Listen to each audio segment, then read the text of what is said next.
Eala rolls to another top 10 win. Noskova rematch awaits in Berlin semifinals. When Alexandra Eala earns a top 10 win, another often follows in short order.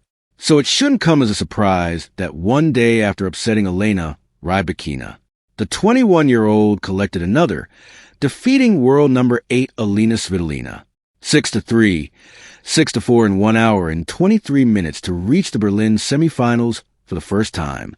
Berlin scores order of play draws. The victory is the 6th top 10 win of her career and sends her into her second grass court semifinal. After failing to serve out the match on her first attempt, she steadied herself and held off a late push from Svitolina to secure her spot in the last four. Elena is a huge fighter, and I've seen it many times, Eala said in her on-court interview. I've been watching her since I was a kid, so to be able to compete with her today is such an honor, and I really admire her.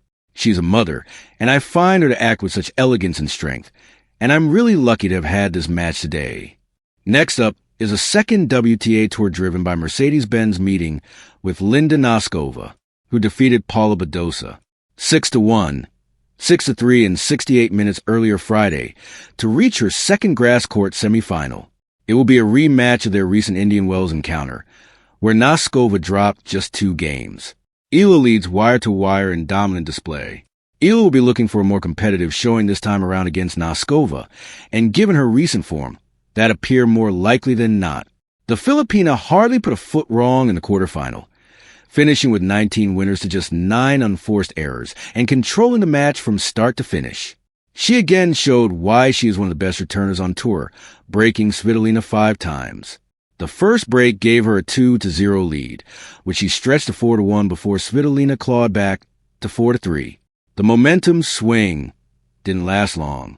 Eala broke immediately, then struck a forehand winner in the next game to close out the opening set. The cycle repeated in the second. Eala broke first for 2-0, Svitolina leveled for 2-all, and Eala responded with another break for 3-2. A fourth break allowed her to serve for the match at 5-2, but Svitolina refused to go quietly and narrowed the deficit to 5-4, 0-30. It was all for naught, as Eala won the final 4 points, sealing the win with the backhand winner. That was the most difficult moment of the match, Eala said. It's not easy, especially when she's coming back and being more aggressive.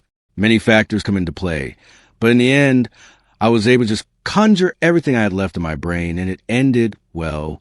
Noskova makes quick work of Badosa behind big serving day. As was the case for Eala, the result was never really in doubt for Noskova, who raced to a 4-0 lead against the Spaniard. Badosa saved 3 break points to get on the board at 4-1, but Noskova took the next 2 games to claim the opening set. Noskova broke again for 3-1 in the second set, and that proved enough as she served out from there. To call a serving masterclass would be an understatement. She finished with 8 aces and won more than 73% of her first serve points, 30 of 41, though she faced 7 break points. She saved all of them. Beyond the dominance on serve, Noskova finished with 24 winners to just 11 unforced errors and outperformed Badosa in nearly every key statistical category. She entered the match with a clear plan and executed it cleanly. I wanted to change directions a lot, Noskova said in her on-court interview. I wanted to go for it from the first serve and then the points after. That was the plan for today.